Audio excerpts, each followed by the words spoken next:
ஓம் சாய்ராம். என் அன்பு செல்லமே, என்னுடைய தங்கமே, என்ன குழப்பத்திலும் கவலையிலும் உன்னை நீயே மறந்து உறைந்து போய் இருக்கிறாய்.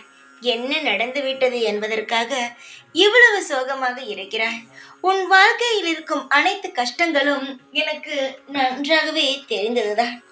ஆனால் நீ என்ன தெரியுமா சொல்கிறாய்?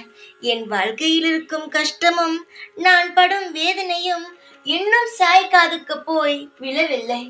இருந்தால் அப்படி விழுந்திருந்தால் என்னை சாய் நிச்சயமாக காப்பாற்றி இருப்பார். நான் செய்யும் எதுவுமே சாய்க்கு தெரியவில்லை. நான் ஏதாவது ஒரு தவறு செய்தால் தண்டனையாய் எனக்கு உடனே கிடைக்கிறது. ஆனால் நல்லது செய்தால் எனக்கு எதுவுமே கிடைப்பது இல்லையே என்று வருத்தப்பட்டு உறைந்து உன்னையே மறந்து அமர்ந்திருக்கிறாய். தங்கமே, உன்னையே மறந்து நீ ஒரு விஷயத்தை பற்றி யோசித்து கொண்டு இருக்கிறாய். மனமானது அந்த விஷயத்தை மிகவும் நினைத்து நினைத்து காயப்பட்டு கொண்டே இருக்கிறது. உன்னுடைய அனைத்து மனவேதனைகளையும் நன்றாக அறிந்தவன் நான். அதை தந்தவன் நான். அதை எடுக்கப் போபவன் நான்.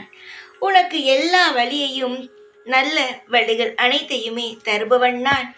கெட்ட மனதில் இருக்கும் வழிகளை எடுப்பவன் நான். எல்லாமாகவே நான் தான் இருக்கிறேன். நீ எங்கிருக்கிறாய்? உன்னுடைய வாழ்க்கையில் அனைத்து இன்பத்திலும் துன்பத்திலும் இந்த சாயான நான் நிறைந்து இருக்கிறேன். அப்படி இருக்கும் பொழுது அது உன் வாழ்க்கை அல்ல, என்னுடைய பொறுப்பில் இருக்கும் என்னுடைய வாழ்க்கை. என்னுடைய வாழ்க்கையை நான் சோதித்தேன். ஆனால் நிச்சயமாகவே உன்னை கரை சேர்த்து விடுவேன். வாழ்க்கையில் நீ எப்பேற்பட்ட சூழ்நிலையில் இருக்கிறாய் என்பது முழுமையாக எனக்கு தெரியும். சில சமயங்கள் வெறுத்து தேவையில்லாத யோசனைகளை கூட நீ சிந்தித்து இருக்கிறாய். தேவையில்லாத சிந்தனைகள் தேவையில்லை. நான் என்ன சொல்ல வருகிறேன் என்பது நன்றாகவே உனக்கு தெரியும். தங்கமே, நீ என்ன செய்கிறாய், என்ன யோசிக்கிறாய், அடுத்த நொடி என்ன செய்ய வேண்டும் என்று நினைக்கிறாய், எல்லாம் தெரியும். நீ ஒன்று பார்த்திருக்கிறாயா? நீ ஒரு விஷயத்தை செய்ய வேண்டும் என்று நினைத்து கொண்டு உட்கார்ந்திருப்பாய். அடுத்தது எழுந்தவுடன் இந்த வேலையை தான் நாம் செய்ய வேண்டும் என்று. ஆனால் திடீரென்று வேறு ஒரு வேலை வந்தவுடன் அந்த வேலை அதற்கு பிறகு நம் கொஞ்சம் நேரம் கழித்து செய்வது போல் ஆகிவிடும். உனக்கு அப்பொழுது புரியும், நம் முடிவெடுத்து எதுவும் செய்ய போவது இல்லை. ஏற்கனவே தெய்வமானது சிறிய வேலையை கூட நிர்ணயித்துதான் வைத்திருக்கிறது. அப்படி இருக்கும் பொழுது நம் யோசித்து என்ன செய்ய முடியும் என்றால், தங்கமே, ஒரு சிறு வேலையையே உன்னால் செய்ய முடியவில்லை. அது தெய்வம் என்ன சொல்கிறதோ அதைப்படிதான் வாழ்க்கையும் நகர்ந்து கொண்டே இருக்கிறது.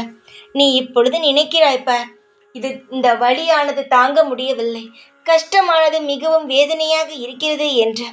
இது அனைத்துமே மறந்து உன் வாழ்க்கையில் நீ நினைப்பது போல் இது நடக்குமோ அது நடக்குமோ என்று தேவையில்லாமல் யோசிக்காமல், நம் வாழ்க்கை இது அல்ல, சாயுடைய வாழ்க்கை. நிச்சயமாக சாய் நம்மை பார்த்துக்கொள்வார், நம்முடைய வாழ்க்கையை கரை சேர்ப்பார் என்ற நம்பிக்கையில் தொடர்ந்து உன்னுடைய செயலில் மட்டும் கவனத்தை செலுத்த. நான் செய்வதும் சொல்வதும் ஒரே ஒரு விஷயம்தான். உன்னுடைய காரியத்தில் எப்பொழுதும் கண்ணாக இரு. அது மட்டும்தான். நம்பிக்கை, பொறுமை, இதுவே உன்னை வாழ்க்கையில் மிகப்பெரிய இடத்திற்கு கொண்டு செல்லும். தைரியமாக இரு. எப்பொழுதும் உன் கூடவே இருப்பேன். இந்த சாய்நான். ஓம் சாய்ராம்.